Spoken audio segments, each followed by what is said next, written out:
Koji est un villageois ordinaire dans un monde semblable à un jeu vidéo, et il ne se retrouve donc pas dans l'une des fermes à villageois de Steve. Il a accompli une tonne de quêtes secondaires et a monté de niveau jusqu'au niveau 999, donc il est désormais pratiquement imbattable. Un jour, alors que Koji est occupé à être assis dans un arbre, comptant l'argent qu'il a gagné aujourd'hui, il aperçoit deux vagabonds de niveau 1 au sol, en train de se faire attaquer par un slim. Les deux sont complètement impuissants au niveau 1, donc ils ne peuvent rien faire d'autre que rester assis et attendre d'être dévorés par le slim, mais à la dernière seconde avant que le slim ne puisse attaquer, Koji lance une de ses pièces sur le slim, le tuant instantanément. Le père et le fils sont tous deux stupéfaits par ce qui vient de se passer, mais un instant plus tard, Koji saute en bas et leur demande s'ils vont bien. Les deux sont heureusement indemnes grâce à Koji qui les a sauvés, et Koji est content de l'apprendre. Il tend ensuite au garçon une poignée de pièces de cuivre et lui dit « Ce sont les butins que l'on obtient en tuant un slim, donc chasser les monstres est un très bon moyen de gagner de l'argent et il encourage le garçon à essayer un jour, mais le garçon dit qu'il ne pourrait jamais faire une chose pareille car les monstres sont trop dangereux et effrayants.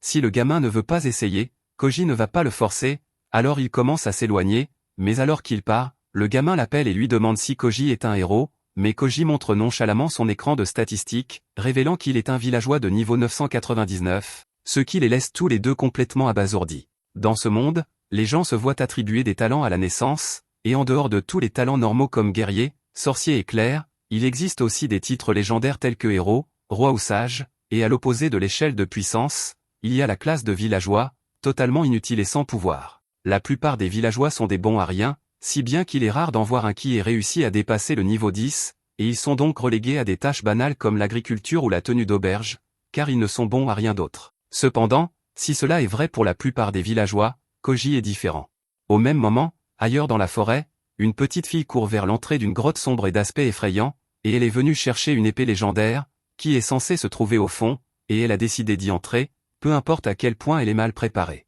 Pendant ce temps, de retour en ville, Koji se dirige vers la guilde pour donner son rapport quotidien des quêtes qu'il a accomplies, et comme récompense, il reçoit 5 pièces d'or. Les autres aventuriers présents tournent tous la tête pour regarder Koji quand ils entendent qu'il reçoit 5 pièces d'or, car c'est beaucoup d'argent, et ils ne peuvent s'empêcher de se demander combien de monstres Koji a dû vaincre pour gagner autant d'argent, mais Koji ne prête pas attention au chuchoteur et s'en va. Il semble économiser 10 000 pièces d'or car il essaie de mettre la main sur un coffre à butin spécial, mais il n'est qu'à mi-chemin d'avoir économisé la somme requise, donc il lui reste encore du chemin à parcourir. Il se dirige vers le tableau des quêtes pour choisir de nouvelles quêtes, mais en chemin, il entend quelques aventuriers parler de la folie des monstres qui sont apparus récemment. La capitale a apparemment publié une offre d'emploi demandant aux aventuriers d'enquêter sur un endroit appelé la Caverne Ancienne, et bien que ce soit incroyablement dangereux, si vous réussissez, vous serez payé une fortune. Cela rapporte une pièce d'or pour 30 diables bleus que vous arrivez à tuer, et avec un tel tarif, Koji ne pourrait jamais laisser passer cette opportunité, alors il décide d'entreprendre la quête 7 après-midi. Pendant ce temps, au milieu de la ville, le héros Rex est occupé à faire un discours à toute la ville à propos de son objectif de vaincre tous les monstres et de mettre fin au roi démon, et pour cette raison, il veut employer tous les citoyens talentueux pour rejoindre son groupe dans la lutte contre le seigneur démon, et pour les motiver, lui et Kroll révèlent leur statut de héros et de sage. Quand les gens voient cela, ils deviennent tous très excités car ce n'est pas tous les jours qu'on a la chance de rejoindre le groupe d'un sage et d'un héros, alors ils commencent tous à se porter volontaires les uns après les autres, et il y a même un guerrier dans la foule qui est de niveau 80, mais Rex le rejette car il dit que l'homme n'est pas assez fort pour contribuer à la puissance du groupe. Pour preuve, Rex révèle qu'il est actuellement de niveau 90, mais l'homme ne pense pas que ce soit une raison valable de le rejeter quand Kroll, là-bas, n'est que de niveau 42. Rex admet que Kroll est peut-être de bas niveau, mais il fait remarquer que, puisqu'elle est une sage, elle est destinée à devenir un soutien légendaire avec le temps, et en dehors de cela, elle est aussi la 3e princesse du royaume, donc sa participation à la défaite du roi démon aidera à stabiliser le royaume dans son ensemble. Les gens ne peuvent pas vraiment contester cela puisqu'il a un bon argument, et ils veulent tous toujours faire partie de l'équipe, donc le prochain volontaire est un vieux prêtre. Le prêtre pense que ses pouvoirs sacrés seront un atout contre les démons, mais même si cela est vrai, Rex le rejette quand même, affirmant que le prêtre est trop vieux pour un tel voyage, et si sa santé devait se détériorer en cours de route, il les ralentirait considérablement. Dans ce cas, un autre prêtre dans la foule lève la main et explique qu'il est aussi un prêtre de niveau 80 et qu'il n'a que 20 ans, donc il devrait répondre aux exigences de Rex, mais malgré le fait que le type soit parfaitement adapté, Rex le rejette quand même, et cette fois, il donne juste une raison bidon, disant qu'il ne peut pas imaginer le type devenir plus fort à l'avenir, donc ça ne vaut pas la peine de le recruter. Après cela, un autre prêtre lève la main, et cette fois c'est une jolie fille de 17 ans. Elle demande si elle répond aux exigences de Rex, et malgré le fait qu'elle soit encore inexpérimentée et seulement de niveau 50, Rex l'accepte immédiatement car il s'avère qu'il faisait juste des excuses plutôt parce qu'il ne voulait pas avoir un groupe de mecs dans l'équipe. Sur le côté,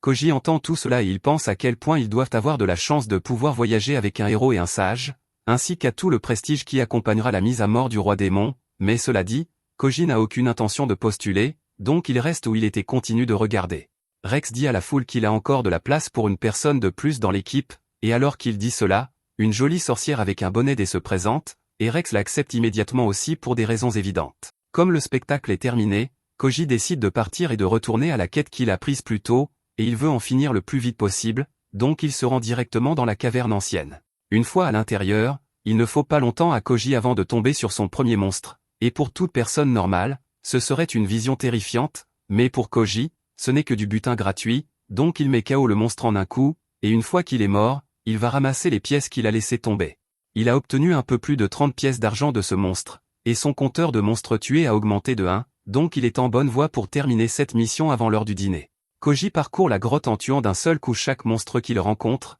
et à un moment donné, il reçoit un butin rare de l'un des monstres, obtenant une corne de diable bleu, et les cornes de diable bleu se vendent assez cher sur le marché, donc il prévoit de la vendre plus tard, mais personnellement, il n'a jamais compris pourquoi tout le monde s'emballe pour ces choses car elles lui ont toujours semblé complètement inutiles. Avant longtemps, Koji a déjà éliminé 15 diables bleus, et il est pile dans les temps pour finir avant la tombée de la nuit, mais, alors qu'il tourne au coin cherchant d'autres monstres à tuer, il finit par apercevoir le groupe du héros. Il se cache derrière les rochers car bien que le groupe du héros soit certainement compétent, cela ressemble à une bulle de drame prête à éclater, et il ne veut pas être impliqué, donc il part avant qu'il ne le remarque. Juste à ce moment, Tina mentionne aux autres qu'elle a cru sentir quelqu'un approcher à l'instant, même s'il n'y a personne d'autre ici, et Rex est tellement arrogant qu'il suppose que cela a dû être un des diables bleus qui les a repérés et a décidé de s'enfuir avant qu'ils ne puissent l'attaquer. Cela mis à part, Parna demande à Rex pourquoi il les a emmenés dans ce donjon alors que leur objectif est de tuer le roi démon, et que le château du roi démon est dans la direction opposée, et Tina était aussi curieuse à ce sujet, donc Rex explique qu'ils sont ici car il y a un trésor caché dans ce donjon, et c'est une épée légendaire que seul un héros de niveau supérieur à 90 peut manier. Tina et Parna sont toutes deux choquées en apprenant cela, et Rex continue d'expliquer qu'ils peuvent y accéder en suivant les emblèmes royaux disposés le long des murs de cette grotte. Parna est toujours vraiment confuse car s'il y avait vraiment une telle arme légendaire ici tout ce temps, alors pourquoi la famille royale ne l'a-t-elle pas prêtée à quelqu'un pour qu'il puisse combattre le roi démon? Rex admet que bien que la classe de héros soit rare, elle est loin d'être unique, donc il y a plusieurs autres héros dispersés à travers le pays, mais la famille royale n'en a jamais confié aucune à l'un d'eux simplement parce qu'elle avait peur de laisser quelqu'un d'autre détenir ce genre de pouvoir. Ils espéraient qu'un jour quelqu'un dans la famille royale éveillerait une classe de héros pour qu'il n'ait pas à abandonner le contrôle, mais cela n'est pas arrivé, et comme Rex était un héros voyageant avec la troisième princesse, ils ont décidé qu'il était assez proche et lui ont dit où trouver l'épée. Rex est certain qu'il pourra vaincre le seigneur démon s'il combat avec l'épée, alors il dit à tout le monde de se dépêcher pour qu'ils puissent enfin commencer leur mission sérieusement.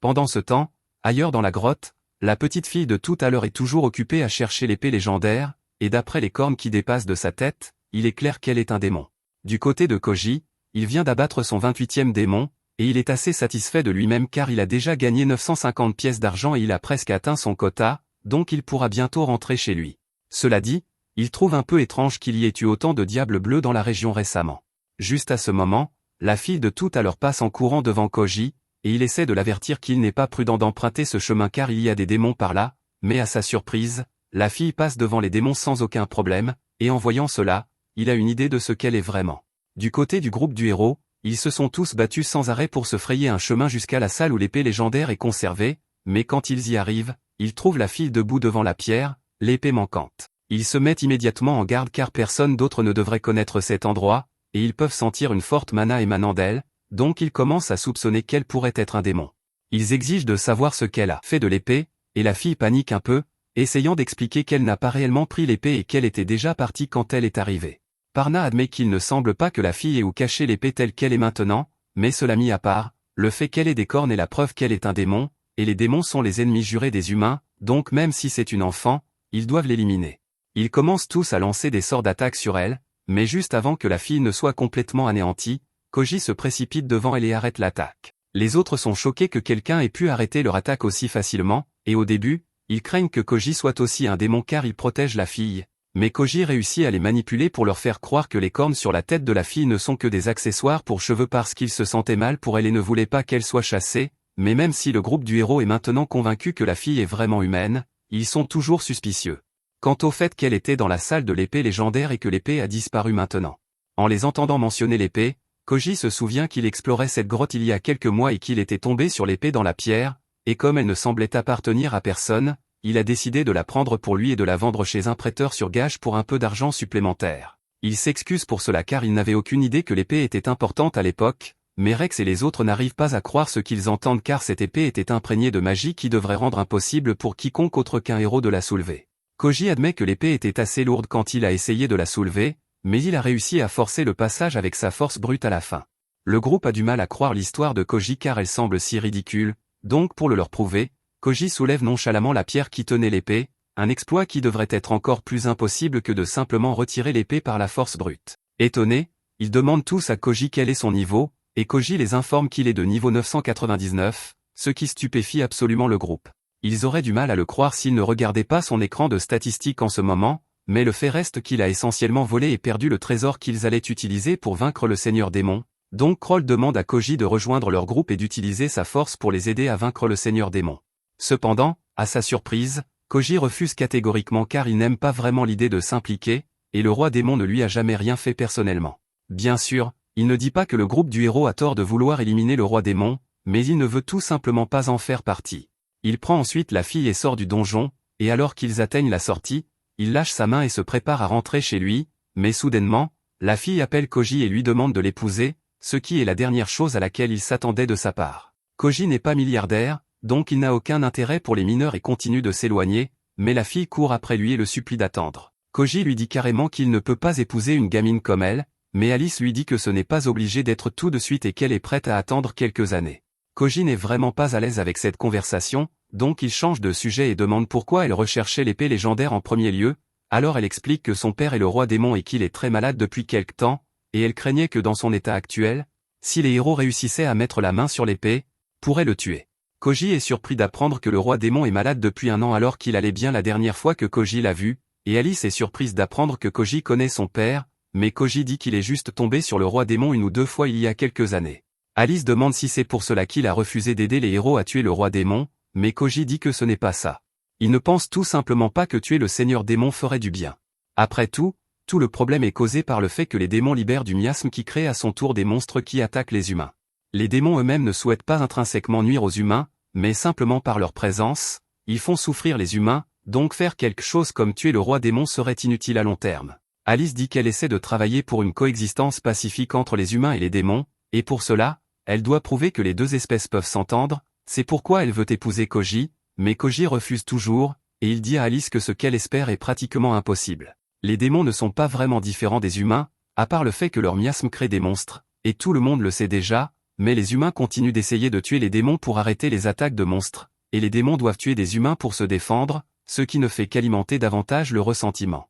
Aussi déprimant que ce cycle puisse paraître, Koji dit que c'est juste comme ça que le monde fonctionne et qu'il n'y a rien qu'il puisse y faire. Pendant ce temps, de retour dans le donjon, le groupe du héros est occupé à réfléchir à quoi faire maintenant que l'épée légendaire a disparu. Kroll dit qu'ils vont devoir trouver un nouveau plan, donc pour l'instant, ils devraient retourner en ville pour se regrouper, mais quelque chose semble clairement déranger Rex car juste avant que Koji ne parte, il s'est penché et lui a dit qu'il ne comprend tout simplement pas encore comment le monde fonctionne, et Rex ne peut s'empêcher de penser que Koji sait quelque chose qu'il ignore, mais tant qu'il ne pourra pas découvrir ce que c'est, il prévoit de faire tout son possible pour devenir assez fort afin d'accomplir leur mission. Alors que Koji rentre en ville, il remarque qu'Alice l'a suivi tout ce temps, et il en a assez, alors il lui demande ce qu'elle veut maintenant puisqu'il a déjà refusé sa demande en mariage, mais Alice lui dit que ce n'est pas ça. Bien sûr, elle serait heureuse si Koji acceptait de l'épouser, mais puisqu'il a dit non, elle espérait en fait qu'il pourrait lui acheter quelque chose. L'état de son père est assez mauvais en ce moment, donc elle voulait obtenir de l'eau spirituelle pour l'aider à guérir,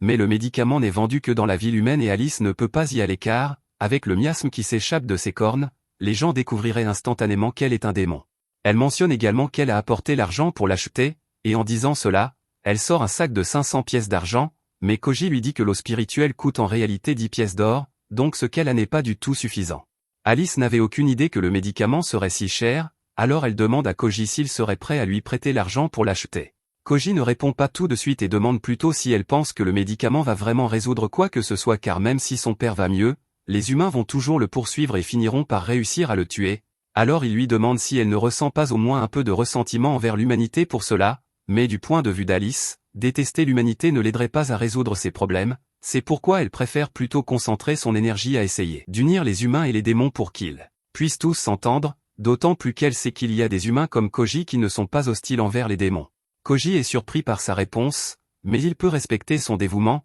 donc il accepte de l'aider à payer le médicament, mais uniquement à condition qu'elle vienne avec lui en ville. Alice essaie de lui dire qu'elle ne peut pas y aller car ses cornes la trahiront, mais Koji y avait déjà pensé, donc il sort un ruban et, à sa surprise, le miasme cesse complètement de s'échapper. Elle est absolument émerveillée par les propriétés du ruban, alors elle demande à Koji comment il l'a fabriqué, et il explique qu'il a obtenu les matériaux en détruisant un cristal d'apparition de monstre juste au moment où il allait faire apparaître quelque chose. Il n'est pas vraiment sûr de comment ça marche, mais ainsi, Alice devrait pouvoir entrer en ville avec lui sans aucun problème. Une fois en ville, Alice est émerveillée par tout ce qui l'entoure car c'est sa première fois dans une ville comme celle-ci. Un marchand à proximité remarque à quel point Alice est impressionnée, et devinant que c'est sa première fois en ville, il lui offre une pomme gratuitement comme cadeau de bienvenue. Alice est très reconnaissante et remercie l'homme, et alors qu'elle et Koji continuent de marcher, elle demande à Koji combien coûte une pomme comme celle-ci. Comme Alice ne semble pas avoir une bonne idée de la valeur de l'argent, il explique que la pomme vaut 150 pièces de cuivre,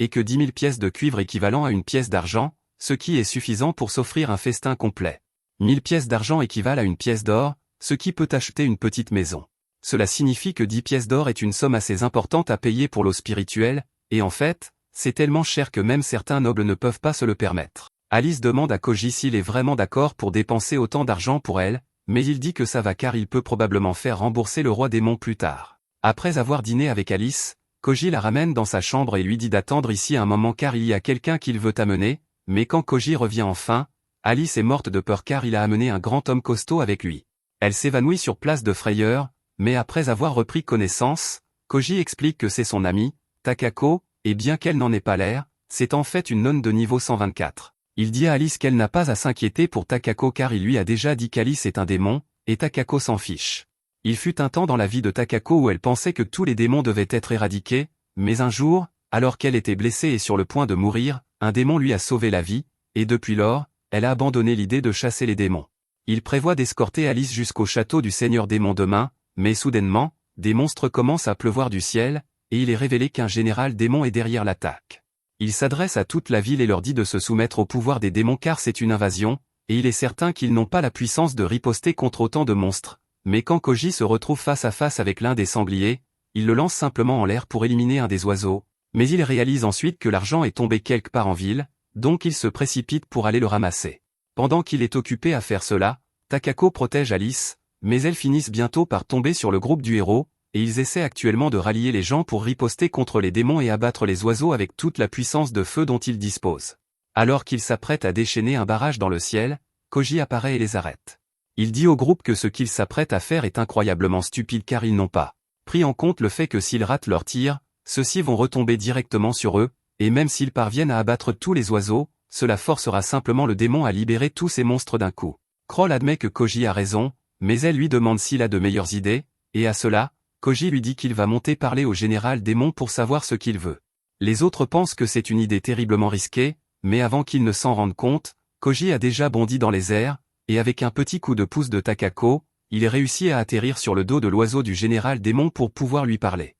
Le démon est choqué et demande comment Koji a réussi à monter ici, supposant qu'il doit être un héros, mais Koji explique qu'il n'est qu'un villageois et qu'il a simplement sauté jusqu'ici. Le général démon pense qu'il doit mentir, car un villageois ne pourrait pas faire une chose pareille, et Koji ne veut pas perdre de temps à essayer de le convaincre, alors il lui montre simplement son écran de statistiques. Le démon est encore plus choqué lorsqu'il réalise que Koji est niveau 999, et il le juge comme une trop grande menace pour le laisser tranquille, alors il lance immédiatement plusieurs sorts de feu pour l'attaquer, mais même si les sorts ont touché directement, ils n'ont absolument pas fait de dégâts à Koji et se contentent de brûler sa chemise. Le démon est secoué, car il commence à réaliser qu'il n'a aucune chance de battre Koji comme ça, mais Koji lui dit qu'il n'y a pas lieu de s'inquiéter, car il n'est pas là pour se battre et il n'a pas non plus l'intention de tuer le Seigneur Démon. En fait, lui et le Seigneur Démon sont justement des connaissances, et il a même la fille du Seigneur Démon, Alice, sous sa garde en ce moment. Le démon est surpris que Koji connaisse Alice, et il demande si cela signifie que Kuji est du côté des démons, mais Kuji précise qu'il n'a tout simplement pas d'intérêt à tuer des démons. Quoi qu'il en soit, la raison pour laquelle il est monté ici en premier lieu était parce qu'il avait une question pour le démon, alors il lui demande si c'est vraiment le seigneur démon qui a ordonné cette attaque. Le démon pense que c'est une question stupide, car, bien sûr, le seigneur démon serait celui qui autoriserait une attaque comme celle-ci, et il demande pourquoi Kuji prendrait la peine de poser une question aussi évidente, alors Kuji explique que, d'après ce qu'Alice lui a dit, le seigneur démon était actuellement trop malade pour bouger, et que cela signifie qu'il ne serait pas en état de donner l'ordre d'une invasion, alors il demande au démon s'il se souvient vraiment d'avoir reçu l'ordre d'invasion directement du seigneur démon. Le général démon réfléchit un instant, et il finit par réaliser que, bien que le seigneur démon soit présent lorsque l'ordre a été donné, il n'a rien fait ni bougé de sa chaise de tout le temps, et celui qui a effectivement donné l'ordre était son conseiller. Il est clair que quelque chose ne tourne pas rond, alors le général démon prévoit de rentrer dès que possible pour confronter le conseiller et exiger des réponses, mais Koji lui dit d'attendre, car il y a encore une chose qu'il veut faire. Il attrape alors l'un des oiseaux et procède à sauter d'oiseau en oiseau, les tuant l'un après l'autre. Le général démon lui demande ce qu'il pense faire, alors Kuji explique que, puisqu'il est là de toute façon, il s'est dit qu'il pourrait aussi bien gagner un peu d'argent en éliminant quelques monstres au sol. Les autres sont choqués en voyant Kuji éliminer plusieurs oiseaux tout seul, mais ils n'ont pas le temps de rester là à admirer, car il y a encore plusieurs personnes qui ont besoin d'aide en ce moment. Pendant ce temps, Kuji continue de détruire des oiseaux jusqu'à ce que le dernier restant soit celui sur lequel lui et le général démon se tiennent. Le général démon exige de savoir ce que Kuji pense faire, puisqu'il a encore besoin de retourner au château démon pour découvrir si le seigneur démon est vraiment contrôlé, mais Kuji lui dit qu'il va devoir être patient, car il n'est probablement pas sûr pour lui de revenir tout de suite. Si le seigneur démon est vraiment contrôlé, alors celui qui est derrière tout cela verrait le général démon comme une menace s'il revenait soudainement et commençait à poser des questions. Donc la meilleure façon de gérer la situation est de prétendre que toute sa force a été anéantie et de se faufiler dans le château pour pouvoir rassembler des informations sans attirer trop l'attention sur lui. Cela dit, Kuji écrase alors le dernier oiseau, le détruisant instantanément et envoyant lui-même et le général démon tomber en chute libre vers le sol. Le général démon est absolument terrifié, mais Kuji lui dit qu'il n'y a pas de quoi s'inquiéter, puisqu'ils sont tous les deux assez forts, donc une chute comme celle-ci ne suffira pas à les tuer, probablement. Un peu plus tard, après être tombé au sol, Kuji a fini de ramasser toutes les pièces des oiseaux qu'il a tués, et maintenant il attend juste que le général démon se réveille. Le général démon finit par reprendre conscience, et il est émerveillé que Kuji ait pu supporter une chute comme celle-ci sans subir le moindre dégât. Kuji commence alors à charger toutes les pièces dans un sac et demande au général démon quel est son nom, car il en a assez de l'appeler tout le temps le général démon, et on l'informe que son nom est Menao. Il explique qu'il sert le seigneur démon et la princesse Alice depuis 3 ans maintenant, mais Kuji s'en moque pas mal, alors il retourne ranger ses pièces. Menao demande à Koji s'il ne va vraiment pas le tuer, et Kuji dit qu'il ne se sentirait pas bien de tuer quelqu'un qui tient tant au seigneur démon et à Alice. Menao ne comprend pas pourquoi un humain comme Kuji se soucierait de ce qui arrive à un démon, mais Kuji dit que, si ce n'était pas le fait que le mana des démons fait apparaître des monstres, alors les humains et les démons pourraient très bien s'entendre, mais à cause de la façon dont les choses sont, les humains attaquent les démons pour tenter d'empêcher l'apparition de monstres, et les démons attaquent les humains pour se défendre. Il porte ensuite le sac de pièces sur son dos et dit à Menao qu'il reviendra demain matin avec Alice, pour qu'ils puissent tous se rendre ensemble au château démon. Menao est surpris que Kuji soit prêt à pénétrer en territoire ennemi si facilement, mais Kuji dit qu'il a fait une promesse à Alice de la ramener chez elle saine et sauve, et en plus, il veut voir par lui-même la situation là-bas. Le lendemain matin, tout le monde en ville est occupé à reconstruire, et Kuji est en train de prendre le petit déjeuner avec Alice avant qu'ils ne commencent leur voyage vers le château. Alice le remercie d'avoir réussi à s'arranger avec Menao plutôt que de le tuer, et Kuji dit que c'était heureusement assez facile, puisque Menao était un gars raisonnable. Sur ce, il est temps qu'ils partent le retrouver dans la forêt de Feb, alors Kuji, Alice et Takako partent ensemble. Quand Menao les voit approcher, il sort des buissons et s'agenouille devant Alice pour s'excuser d'avoir attaqué la ville qu'elle visitait actuellement. Alice lui dit qu'il n'y a pas besoin de s'excuser, car il n'y avait aucun moyen qu'il le sache, et Menao est reconnaissant qu'elle comprenne, mais juste à ce moment, il remarque Takako debout là, et bien qu'il sache que Kuji n'est pas une menace, il reste méfiant envers les autres humains, alors il se met en garde. Cependant, avant qu'il ne puisse attaquer, Alice se met devant Takako et dit à Menao qu'il n'y a pas de quoi s'inquiéter, car Takako est une amie à elle et elle la protège aux côtés de Kuji. Cela calme Menao, alors lui et Takako se présentent l'un à l'autre, mais juste au moment où ils s'apprêtent à partir pour le château démon, Rex et les autres membres du groupe de héros surgissent soudainement des buissons et les encerclent. Ils se doutaient que quelque chose n'allait pas chez Kuji depuis leur dernière rencontre, et leurs soupçons sont confirmés, car il travaille clairement avec les démons, alors ils vont le purger. Kuji admet qu'ils ont bien fait de l'espionner pour obtenir des preuves, mais ils n'ont pas vraiment réfléchi à la situation, car quel est l'intérêt de les encercler et d'annoncer leur intention d'attaquer alors que Kuji pourrait tous les anéantir s'il le voulait? Pour le démontrer, il fait un pas de flash devant Crawl et lui donne un petit coup sur la tête, mais même s'il est clair qu'ils n'ont aucune chance de gagner ici, Rex continue de brandir son épée, car il refuse d'abandonner tant qu'il n'aura pas éliminé tous les démons maléfiques. Cependant, Kuji lui demande pourquoi il croit que les démons sont maléfiques en premier lieu. Il ne niera pas que le mana des démons cause du tort aux humains sous forme de monstres, mais cela ne signifie pas que les démons sont intrinsèquement mauvais, et Alice en est la preuve. L'autre jour, ils ont accepté de la laisser partir car elle ne semblait pas menaçante, mais non seulement Alice est un démon, elle est aussi la fille du seigneur démon, pourtant ils n'ont pas pu faire la différence. Kuji reconnaît que le mana démon cause des dégâts, et c'est pourquoi il ne prévoit pas de les empêcher de tuer le seigneur démon, mais il croit que les démons ne sont pas intrinsèquement mauvais. Le groupe commence à comprendre le point de Kuji, mais même si Alice n'est pas mauvaise, Tina fait remarquer que Mono doit être mauvais, puisqu'il a attaqué la ville et que beaucoup de gens ont été blessés à cause de lui, et oui, Kuji n'a pas vraiment de répartie à cela, donc le mieux qu'il puisse faire est de s'excuser au nom de Mono. Ils ont techniquement tous les droits de vouloir arrêter Mono pour ce qu'il a fait, mais Kuji demande s'il pourrait lui accorder un peu de temps, car il veut se rendre au château du Seigneur Démon et jeter un coup d'œil, puisqu'il sait que le Seigneur Démon n'ordonnerait jamais une attaque contre une ville humaine. Après tout, la seule chose que veut le Seigneur Démon, c'est une coexistence pacifique avec les humains. Rex ricane et dit qu'il n'y a aucun moyen pour Kuji de savoir cela avec certitude, mais Kuji dit qu'il l'a entendu du Seigneur Démon lui-même, donc il en est assez sûr. Les autres sont surpris d'apprendre que Koji a déjà rencontré le Seigneur Démon, et Kuji continue en leur demandant si l'un d'eux a déjà entendu parler de démons attaquant une ville humaine avant maintenant. Certes, le mana des cornes du Seigneur Démon crée des monstres qui peuvent attaquer de temps en temps, mais cela ne signifie pas que le Seigneur Démon les contrôlait personnellement. Les autres pensent tous que Koji avance des arguments solides, mais Parna, en revanche, ne se soucie pas un seul instant de ce qu'il a à dire et attaque avec une boule de feu. Elle dit ensuite aux autres qu'il y a de fortes chances que Kuji ait été lavé par les démons, donc ils ne peuvent pas faire confiance à ses paroles. Kuji s'est dit que ce ne serait pas si facile de les convaincre d'arrêter de haïr les démons, alors il attrape les autres et ils se mettent tous à courir. Rex et son équipe veulent les poursuivre, mais Tina tombe, alors ils sont obligés de vérifier son état. Quand ils reprennent la poursuite, Kuji et les autres sont déjà loin, et Rex essaie de se convaincre qu'il fait la bonne chose en combattant pour éradiquer tous les démons, puisque c'est la seule façon d'empêcher l'apparition de monstres, mais Parna, elle, n'a jamais remis en question sa motivation une seule seconde, car elle se souvient de ses proches tués sous ses yeux par un démon, et aucune quantité de Utok no Jutsu ne suffirait jamais à lui faire pardonner la race démoniaque pour cela. Plus tard dans la nuit, Kuji et les autres montent un campement tout en planifiant l'itinéraire qu'ils vont prendre pour aller au château démon, et selon la carte, ils vont devoir passer par les îles Aros, mais c'est encore loin d'ici, donc pour l'instant, Takako pense que leur objectif immédiat devrait être d'atteindre la ville de Samuria, car c'est beaucoup plus proche. Cependant, il y a toujours le problème du mana démoniaque de Mono, car il ne voudrait pas qu'il soit découvert. La meilleure solution serait d'utiliser l'une des griffes que Koji a données à Alice pour supprimer son mana, mais il n'en a qu'une seule, donc Mono va devoir rester caché autant que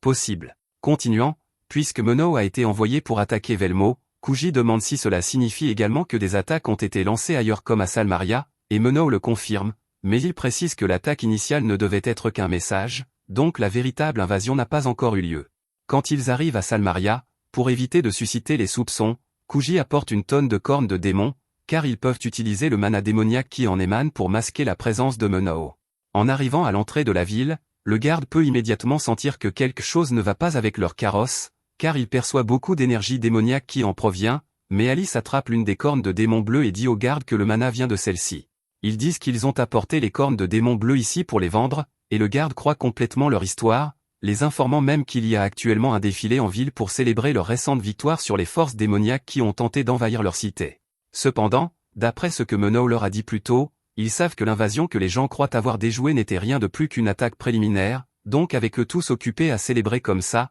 si la véritable invasion commençait, ils finiraient tous morts ou réduits en esclavage, et à ce moment-là, la coexistence entre humains et démons serait impossible. Ils vont devoir arrêter l'invasion avant qu'elle n'ait lieu en se rendant au château démon avant cela, mais malheureusement, les portes de la ville sont fermées pour le festival la nuit, donc ils vont devoir attendre demain pour reprendre la route. Kuji décide d'emmener Alice dans un restaurant à proximité pour qu'ils puissent y dîner, mais dès qu'ils entrent, ils se retrouvent face à face avec Rex et son équipe, qui se trouvent justement être venus dans cette ville aussi, et dès qu'ils réalisent que Kuji est là, ils se lèvent tous pour le poursuivre à nouveau. Kuji attrape Alice et s'enfuit dans une ruelle pour les semer, Mais juste au moment où il pensait que les choses ne pouvaient pas empirer, soudainement, un énorme monstre de niveau 200 tombe du ciel et s'écrase dans la ville, et plusieurs autres suivent peu après, semant le chaos absolu.